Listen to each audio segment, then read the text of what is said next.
chaleureusement nos enfants. Monsieur le Président, à vous. Professeur Maurice Kamto, est-ce que le Cameroun est là? Est-ce que le Cameroun m'entend? Il est là. Est-ce que l'Afrique est là? Alors, je suis prêt. Je suis prêt.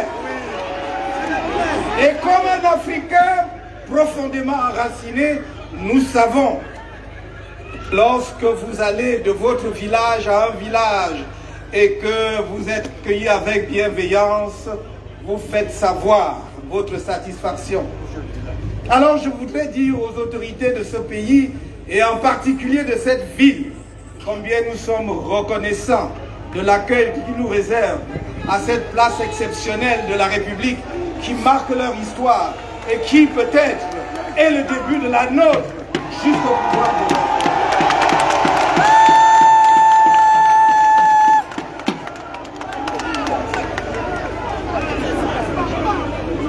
Avant toute chose, je voudrais vous dire que je ne présenterai pas cet après-midi ou ce soir mon programme politique pour 2025. Je réserve ce privilège aux Camerounais qui sont sur le territoire du Cameroun pour une raison simple. Bien que la diaspora soit chère à mon cœur, nous voulons gouverner le Cameroun, pas la France. Alors c'est à eux que je dévoilerai le programme en premier, mais vous l'aurez bien entendu. Vous l'aurez dans toutes les versions. Je vais vous dire seulement cet après-midi ou en cette fin de journée quelques idées qui me sont chères dans mes rapports avec la diaspora et par rapport aux perspectives de notre pays. Quelle belle soirée pour faire passer un message. Mon message, je suis le messager ici, aujourd'hui à Paris, je suis le messager de l'unité foncière du Cameroun.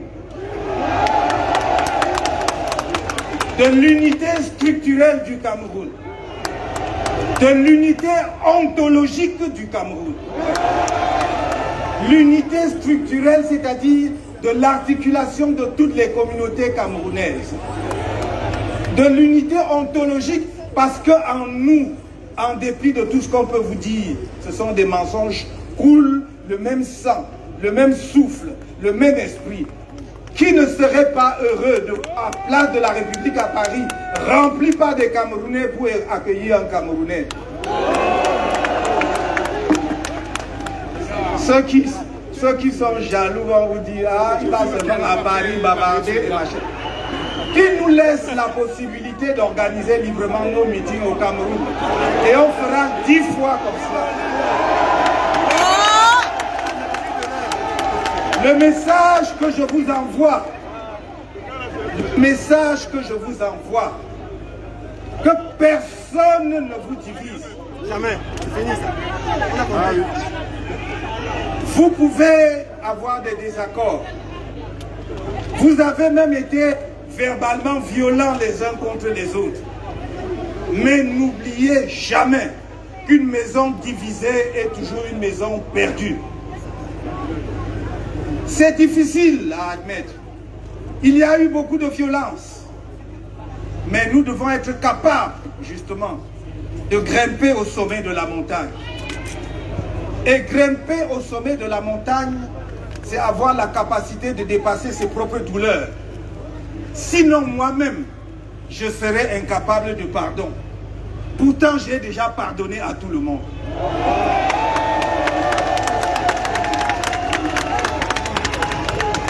C'est pour cette raison-là que j'ai dit, avant 2018, que j'ai répété, en 2018, que j'ai dit en 2020 et que je répète devant vous ce soir, que moi, quand vous m'aurez fait l'honneur, l'insigne honneur, la confiance de me confier les rênes de notre pays, vous pouvez être sûr, rien n'arrivera à M. Biya et sa famille. Rien. Je m'en porte garant.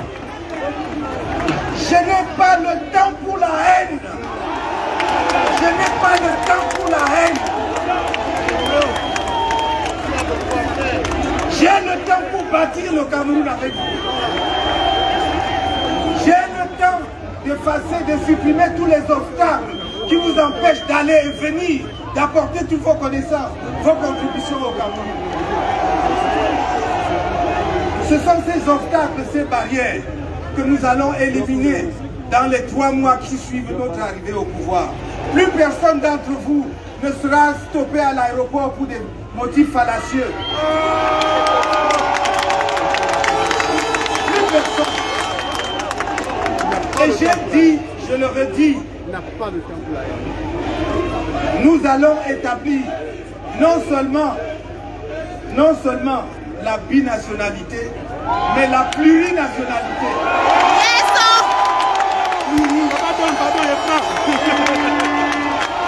Il n'y a aucun pays dans le monde d'aujourd'hui qui peut avoir une diaspora de la qualité de la diaspora camerounaise et ne pas accélérer son développement.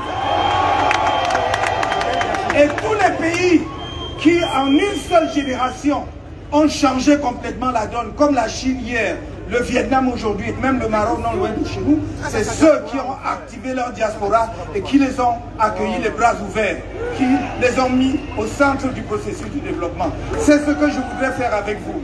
Portez ce message partout, que tous les Camerounais qui m'entendent aujourd'hui, je sais que si vous êtes là, si nombreux, c'est parce que vous aimez votre pays.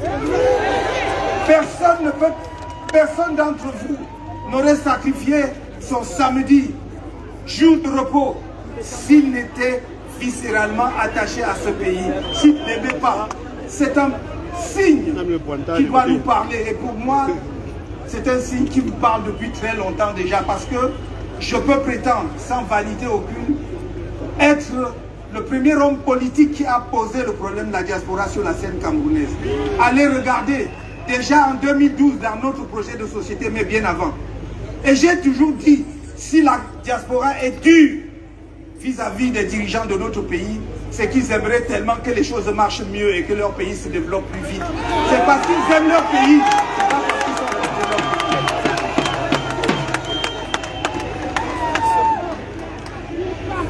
Mon message de cet après-midi, en ce qui concerne la marche des affaires de notre pays, c'est de vous dire, ne vous laissez pas distraire. En 2020, à cette même place, il y a exactement 5 ans et 4 mois, je vous disais, je vois clairement là où nous allons. Je vois. Et on y est arrivé, 2025, c'est la gare. 2025, c'est la gare.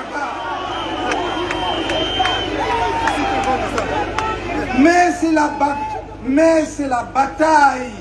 C'est la bataille de tout le monde. C'est la bataille du peuple camerounais.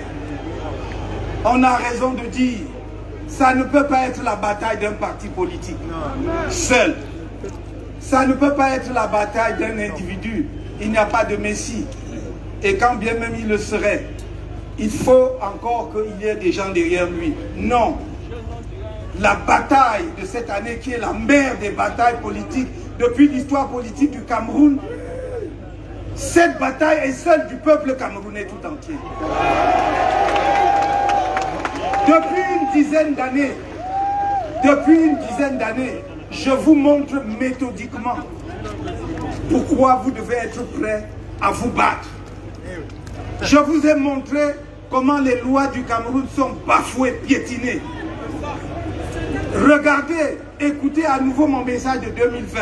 Je parlais déjà du piétinement de la loi. En 2025, je vous parle du piétinement de la loi.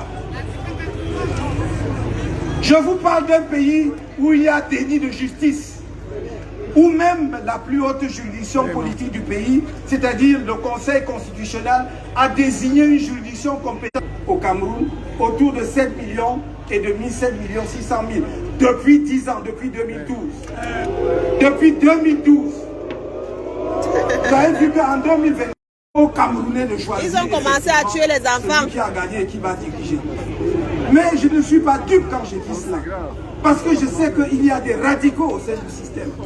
Il y a des extrémistes au sein du système qui pensent que chacun écoute Chuninga de mon idole Richard Bona. Notez, c'est